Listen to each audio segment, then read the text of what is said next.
बारिश का मौसम किसानों के लिए खुशहाली लेकर आता है, लेकिन छत्तीसगढ़ के जशपुर में यही बारिश मौत का खतरा भी साथ लेकर आती है।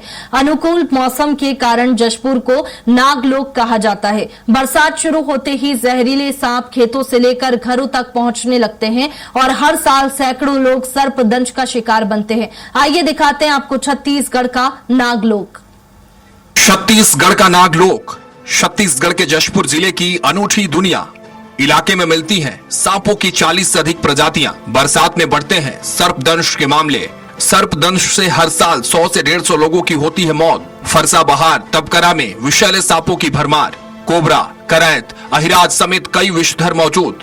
बरसात में बिलों से बाहर निकलते हैं सांप। सर्पदंश के बाद अंधविश्वास पड़ रहा भारी। बारिश के साथ जशपुर में सांपों की हलचल भी तेज हो गई है। प्राकृतिक रूप से सांपों के अनुकूल वातावरण होने के कारण जशपुर को नागलोक के नाम से जाना जाता है। खासकर फरसा बहार और तबकरा इलाके जहरीले सांपों के लिए जाने जाते हैं। यहाँ घने जंगल, पलाश की झाड़ियां, अनुकूल तापमान और पर्याप्त भोजन की उपलब्धता सांपों के लिए सुरक्षित आवास तैयार करती हैं। जिले में कोबरा, कॉमन करैत, बैंडेड करैत यानी अहिराज, बम्बू पीठ वाइपर और रसेल वाइपर जैसे बेहद जहरीले सांप पाए जाते हैं। बरसात के दौरान ये सांप बिलों से निकलकर खेतों और रिहायशी इलाकों तक पहुंचते हैं, जिससे सर्पदंश की घटनाएं तेजी से बढ़ जाती हैं। नागलोक के नाम से विख्यात इसलिए है क्योंकि सांपों के लिए जो प्राकृतिक आवास चाहिए वो जशपुर और फरसा बहार तबकरा के क्षेत्र में पाए जाते हैं। एक आदर्श जो टेम्परेचर होता है 8 से लेकर 40 के बीच में, वो भी इस क्षेत्र में पाया जाता है। भुरभुरी मिट्टी होती है। सांपों के लिए जहाँ खाने का, रहने का व्यवस्था हो, इसलिए वो नागलोक है। और आप जानते हैं कि फरसा बहार कहा गया है। फरसा बहार का मतलब है पलाश।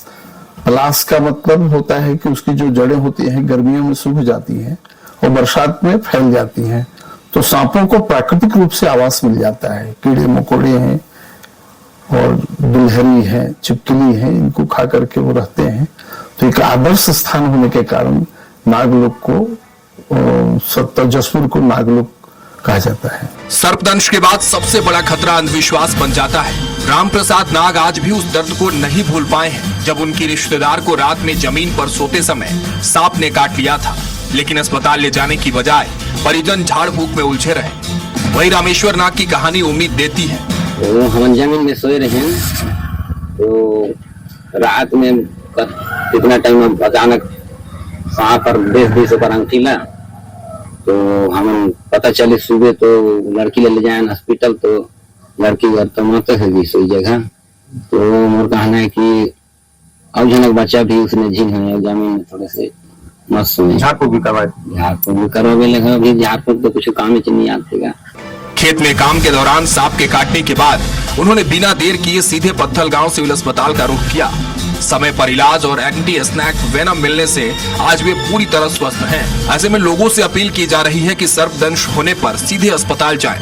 अंधविश्वास में समय न गंवाएं। स्वास्थ्य विभाग के आंकड़े भी चिंता बढ़ाते हैं। पिछले साल जिले में सर्पदंश के 642 मामले सामने आए, जिनमें 12 लोगों की मौत हुई। वही इस साल अप्रैल से अब तक 119 लोग सर्पदंश का शिकार हो चुके हैं और 5 लोगों की जान भी जा चुकी है। हालांकि राहत की बात यह है कि जिले के सभी स्वास्थ्य केंद्रों में एंटी स्नैक वेनम की पर्याप्त उपलब्धता है और डॉक्टरों को तत्काल इलाज के निर्देश भी दिए गए हैं।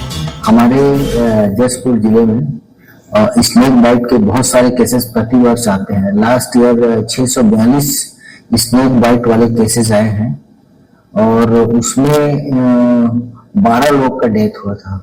और इस साल अप्रैल से अभी तक 3 महीने में ही 119 केस सर्पदंश के केसेस आ चुके हैं, जिसमें 5 डेथ हो गया है। और अक्सर करके जो डेथ हुआ है या तो जमीन में सोए हुए स्नेक बाइट हुआ और उन लोग को पता ही नहीं चल पाता और हमारे तक पहुंचने में लेट हो जाता है। तो जैसे ही पता चलता है तुरंत हॉस्पिटल में मूव करें, जो प्राथमिक स्वास्थ्य केंद्र है या सामुदायिक स्वास्थ्य केंद्र या जिला चिकित्सालय, ताकि समय में उपचार शुरू हो सके। अगर समय में उपचार आता है, समय में उपचार शुरू हो जाता है, तो स्नेक बाइट से कोई भी केसेस का डेथ नहीं होता है। बरसात के मौसम में सावधानी और सही समय पर इलाज ही जिंदगी बचा सकता है। विशेषज्ञों की सलाह साफ है, सर्पदंश होने पर झाड़ फूक या घरेलू उपचार में समय बर्बाद न करें, बल्कि तुरंत नजदीकी स्वास्थ्य केंद्र पहुंचे। क्योंकि सर्पदंश में हर मिनट कीमती होता है और समय पर मिला इलाज ही जीवन बचाने की सबसे बड़ी उम्मीद है। स्वराज एक्सप्रेस के लिए जशपुर से कमलेश अंबस्त की रिपोर्ट।